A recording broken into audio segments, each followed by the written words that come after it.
இயேசு கிறிஸ்து நாமத்தின் அன்பின் வாழ்த்துக்களை தெரிவித்துக் கொள்கிறேன். தெரிந்து கொண்ட சங்கீதத்தின் புஸ்தகம் 18ஆம் அதிகாரத்திலிருந்து ஒரு சில வசனத்தை தியானிப்போம். என் பலனாகிய கர்த்தாவே, உம்மில் அன்பு கூறுவேன்.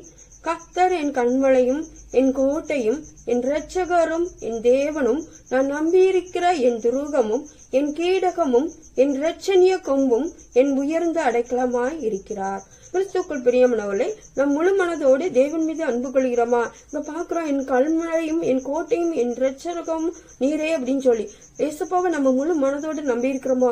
யாரோ நம்ம நம்பி இருப்போம். ஆனா எத்தனை பேரோ நம்பிக்கை கொண்டிருக்கும் போது தேவன் மீது நம்ம நம்பிக்கை கொண்டிருக்கிறோமா? முழு மனதோடு நம்பிக்கொண்டிருக்கும் போது அவர் நமக்கு செய்ய வல்லவர். அது மாத்திரமல்ல, சில நேரங்களில் மனுஷர்கள் பாதுகாப்பு இல்ல, நமக்கு யார் துணை அப்படின்னு சொல்லி நம்ம அங்கலாய்க்கிற நேரத்துல கூட தேவனின் பாதுகாப்பாக உறுதியாக தேவன் செயல்படுவார். அது மாத்திரமல்ல, என் துருகமும் என் கேடகமும் என் இரட்சணிய கொம்பும் என் உயர்ந்த அடைக்கலமாய் இருக்கிறார் என்று வேதம் சொல்வது போல் உங்களுடைய வாழ்க்கையிலும் தேவன் உயர்ந்த அடைக்கலமாய் செயல்படுவார். எனக்கு உண்டான நெருக்கத்திலே கர்த்தரை நோக்கி கூப்பிட்டு என் தேவனை நோக்கி அபயமிட்டேன். தமது ஆலயத்திலிருந்து என் சத்தத்தை கேட்டார். என் கூப்பிடுதல் அவர் சந்நிதியில் போய் அவருக்கு செவிகளில் ஏறிச்சு. சில நேரங்களில் நம்முடைய பாதைகள் கூட நெருக்கும் போது நம்ம அபயமுடிகிறோம் இல்லையா? நெருக்கப்படுகிற இந்த காரியத்தில் தேவன் மீட்டுக் கொள்வாரான்னு சொல்லி ஒரு அங்கலாய்ப்போடு காணப்படுகிறோமா? அப்படிப்பட்ட சூழ்நிலையில் கூட நம்ம தேவ சமூகத்தை நோக்கி ஓடுகிறோமா? அடுத்து பாக்குறோம், உயரத்திலிருந்து அவர் கை நீட்டி என்னை பிடித்து செல்லப்பிரகாரத்திலிருந்து என்னை தூக்கிவிட்டார். அவர் விசாலமான இடத்துல என்னை கொண்டு வந்து என் மேல் பிரியமாய் இருந்தபடியால் என்னை தப்புவித்தார். பாக்குறோம், நம்மளும் அநேக நேரத்தில் நம்முடைய காரியங்களிலிருந்து யாராவது கை தூக்கி விடுவார்களா, யாராவது உதவி செய்வார்களான்னு சொல்லி அநேக நேரத்தில் அங்கலாய்த்து காணப்படுவோம்ல. ஆனா தேவன் நம்ம மீது அன்பு கொண்டிருந்தபடியால் அவர் நம்மை கை நீட்டி தூக்கி விட வல்லவர். அது மாத்திரமல்ல, சில நேரங்களில் நம்ம நெருக்கப்படுறோம், சில சமயங்களில் நம்ம காரியங்களிலிருந்து யார் விடுதலை கொடுப்பார்னு சொல்லி அங்க நினைக்கும் போது கூட தேவன் விசாலமான இடத்திலே நம்மை கொண்டு வந்து நிறுத்தி விடுகிறார். அது மாத்திரமல்ல, கர்த்தர் நம்ம மேல் பிரியமா இருக்கிறபடியால் இந்த காரியங்கள் எல்லாம் தேவன் செய்கிறார். உங்களுடைய வாழ்க்கையிலும் தேவன் விசாலமான இடத்திலே கொண்டு வந்து நிறுத்துவார். கர்த்தர் என் நீதிக்கு தக்கதாக எனக்கு பதிலளித்தால், என் கைகளின் சுத்தத்திற்கு தக்கதாக எனக்கு சரி கட்டினார். தயவுள்ளவனுக்கு நீர் தயவுள்ளவராகவும், உத்தமனுக்கு நீர் உத்தமராகவும், புனிதனுக்கு நீர் புனிதராகவும், மாறுபாடு உள்ளவனுக்கு நீர் மாறுபடுகிறவராகவும் தோன்றுவீர். தேவரீர் சிறுமைப்பட்ட ஜனத்தை ரட்சிப்பீர், மேட்டுமையான கண்களை தாழ்த்துவீர். இங்க பாக்குறோம், தயவுள்ளவனுக்கு தயவுள்ளவராகவும், உத்தமனுக்கு உத்தமனாகவும், மாறுபாடு உள்ளவனுக்கு மாறுபாடாகவும் தேவன் செயல்படுகிறார். நம்முடைய வாழ்க்கையில் எப்படிப்பட்ட சூழ்நிலை நம்ம இருக்கிறோம்? அநேக நேரங்களில் நம்முடைய வாழ்க்கையில் சில பேருக்கு நமக்கு தயவு உள்ளவர்களாக நம்ம செயல்படுகிறோமா? இல்ல தயவு இல்லாமல் இரக்கம் இல்லாமல் நம்ம அநேகருக்கு நம்ம செயல்படுகிறோமா?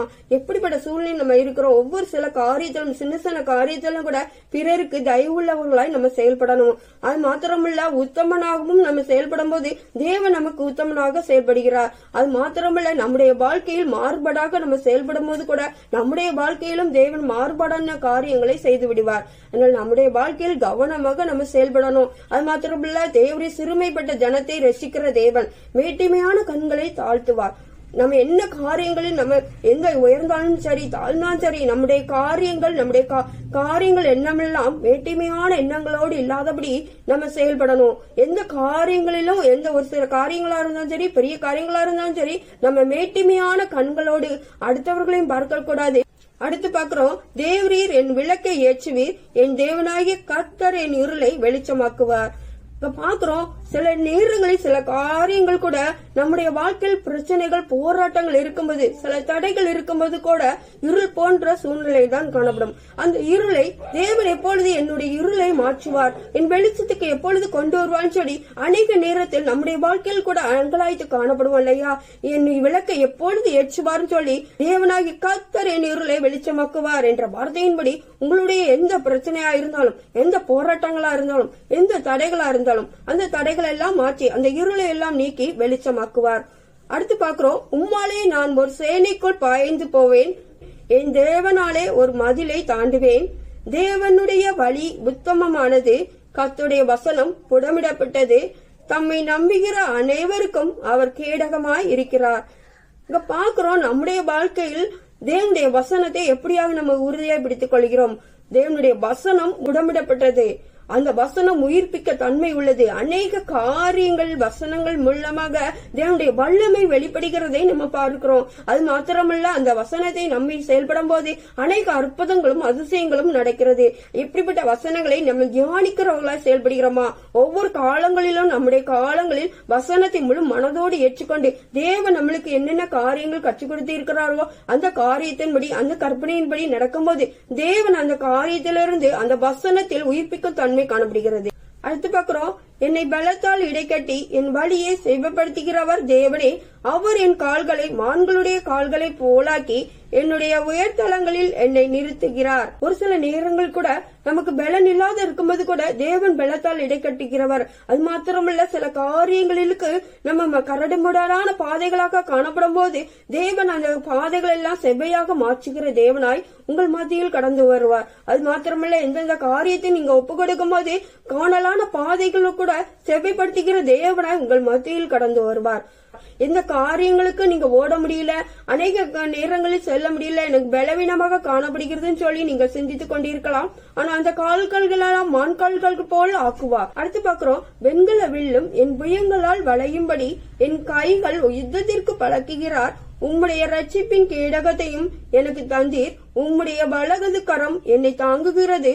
உம்முடைய காருண்யம் என்னை பெரியவனாக்கும். நம்ம ஒரு சில நேரங்களில் கூட தளர்ந்து சோர்ந்து போய் காணப்படுவோம். ஆனா தேவனுடைய கரம், வலது கரம் நம்மை தாங்குகிறதாய் செயல்படுகிறது. அது மாத்திரமல்ல, அவருடைய காரியம் நம்மை பெரியவனாக்கிறது. அவருடைய தயவு, அவருடைய கிருபை நம்ம எந்த காரியத்திலும் நம்ம ஒப்பு கொடுத்து செயல்படும் போது தேவன் நம்மளை பாதுகாத்து வழிநடத்த வல்லவர். அடுத்து பாக்குறோம், என் கால்கள் வலுவாதபடிக்கு நான் நடக்கிற வழியை அகலமாக்கினீர்.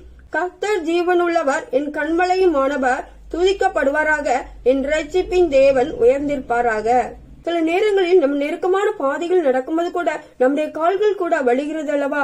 அப்ப அந்த நேரத்தில் கூட இந்த பாதைகள் விரிவாக இருந்தால் நல்லா இருக்கும் சொல்லி நம்ம நினைப்போம். அதே போன்று நம்முடைய வாழ்க்கையில் கூட அநேக காரியங்களிலிருந்து நெருக்கப்படும் போது நம்முடைய காரியங்களிலிருந்து விடுவிக்கிறதுக்கு விசாலமான இடம் இருந்தால் நல்லா இருக்கும். பாதைகள் விரிவாக இருந்தால், அதாவது சுலபமான காரியங்களாக நமக்கு நடந்தா நல்லா இருக்கும் சொல்லி நம்ம அநேக நேரத்தில் சிந்திப்போம் இல்லையா? என் கால்கள் வலுவாதபடிக்கு நான் நடக்கிற வழியை அகலமாக்கினீர் என்ற வார்த்தையின்படி அந்த பாதைகள் எல்லாம் செவ்வைப்படுத்துகிற தேவனாய் உங்கள் மத்தியில் கடந்து வருவார். அது மாத்திரமல்ல, எந்தெந்த காரியத்தில் நீங்க நெருக்கப்பட்டு காணப்படுகிறீர்களோ அந்த காரியத்தில் தேவன் ஒரு விடுதலை கொடுத்து அதை அகலமாக்க வல்லவர். உங்களுடைய வாழ்க்கையிலும் தேவன் மீது முழு மனதோடு அன்பு கூறுங்க. அது மாத்திரமல்ல, தேவன் எந்த காரியத்திலும் உறுதியா நீங்க பிடித்துக் கொண்டிருக்கும் போது அவர் கீடமாக நமக்கு செயல்படுகிறார். அது மாத்திரமல்ல, எந்தெந்த காரியத்தில் நெருக்கப்பட்டு காணப்படுகிறோமோ அந்தந்த காரியத்தில் தேவன் அந்த நெருக்கத்தில் இருந்து நமக்கு ஒரு விசாலத்தை கொடுக்க வல்லவர். சோஸ்தர ஏசப்பா, துதிகளின் மத்தியில் வாசம் செய்கிறவரே துதிக்கிற சோஸ்தரிக்கிற ஏசப்பா, என் கால்கள் வலுவாதபடிக்கு நான் நடக்கிற வழியை அகலமாக்கினீர் என்ற வார்த்தையின்படி ஒவ்வொருத்தருக்கும் எந்தெந்த காரியத்தில் நெருக்கப்பட்டு காணப்படுகிறார்களோ அந்தந்த காரியத்தில் ஒரு விசாலத்தை உண்டாக்குவீராக ஜெபிக்கிறேன். உண்மையை மாத்திரம் உறுதியை பிடித்துக் கொண்டு உண்மையில் அன்பு கூறத்தக்க கிருபை செய்வீராக ஜெபிக்கிறேன் ஏசப்பா. இயேசுவின் மூலம் ஜெபிக்கிறோம் நல்ல பிதாவே, ஆமேன்.